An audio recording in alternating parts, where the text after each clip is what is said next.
Hi, I'm Dan Fleisch. I'm the author of A Student's Guide to the Schrödinger Equation, and I really appreciate your interest. In this video, I'm going to spend about 7 minutes telling you a little bit about the book and about the supporting materials you'll find on the book's website. I'll also tell you how I think you can use the book and the online materials to establish or to shore up your understanding of the foundation upon which quantum mechanics is built. This book is part of the Student's Guide series published by Cambridge University Press. And in my opinion, the most important feature of any student's guide is clear, plain language explanations. In the 5 student's guides I've written, those explanations are supported by a rich suite of online material that includes full interactive solutions for every problem in the book, as well as a series of video podcasts in which I explain the key concepts, equations, and figures of every section. Supporting material for A Student's Guide to the Schrödinger Equation includes interactive versions of some of the figures. In those, you can see what happens if you change the parameters of the figure, or you can watch the time evolution of a quantum wave function.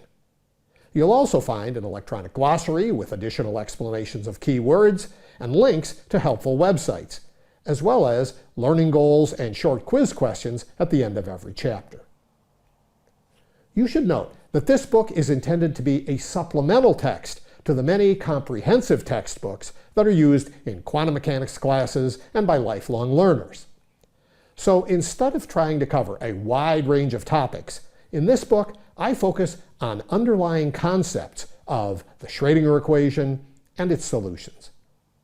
Those underlying concepts include the relationship between vectors and functions, how the inner product can be used to predict the outcome of quantum measurements, the use of boundary conditions to find the allowed solutions for specific potentials, and what in the heck eigenfunctions are and why they're so important in quantum mechanics.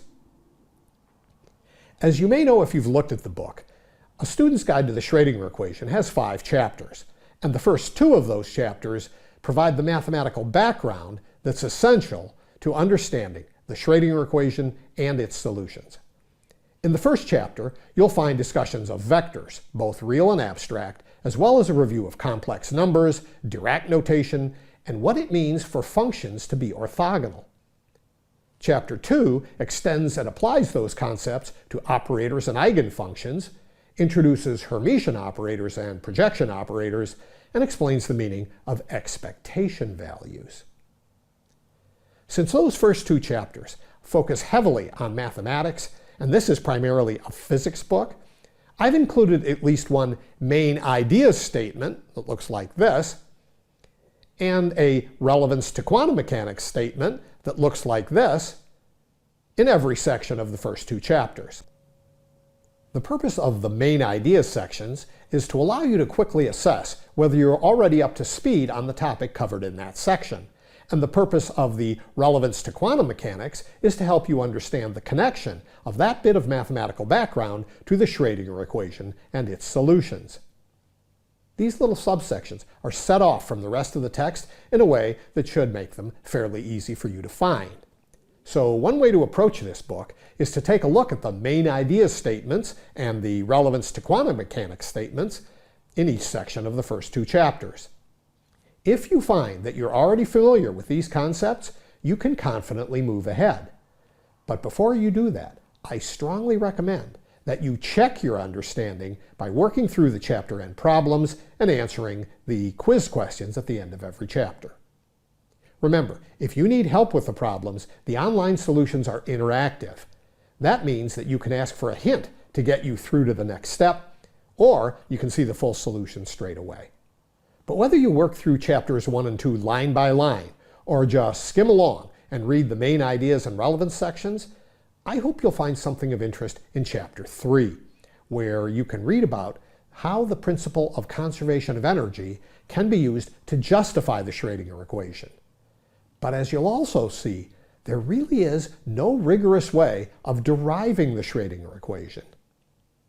And if you're already familiar with both the time-dependent and the time-independent versions of the Schrödinger equation, and more importantly, if you really understand what the Schrödinger equation means, then you're probably ready for a discussion of the solutions to that equation.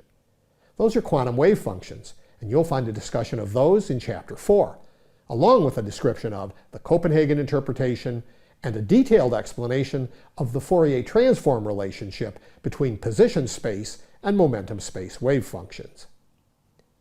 As you'll also see in Chapter 4, the general characteristics of quantum wave functions can be discerned just by considering the form of the Schrödinger equation. But if you want to know the details of the behavior of a quantum wave function over space and time, then you must know the potential energy in the region of interest. To help you see how that works, I've picked 3 specific potentials that I think serve as instructive examples. Those are the infinite rectangular potential well, the finite rectangular potential well, and the quantum harmonic oscillator. And in Chapter 5, you can read about the solutions to the Schrödinger equation in each of those 3 cases. So that's an overview of what's in the book. If you're wondering about my goal in writing a student's guide to the Schrödinger equation, check out the short quote that I included in the preface of the printed volume. It's from this little book that I found in Peter Bell Books in Edinburgh. It's by A.W. Sparrow. It's called Basic Wireless. And in it, Sparrow writes, "This booklet makes no pretense of superseding the numerous textbooks already published. It hopes to prove a convenient stepping stone towards them by concise presentation of foundation knowledge." My hope exactly. Good luck.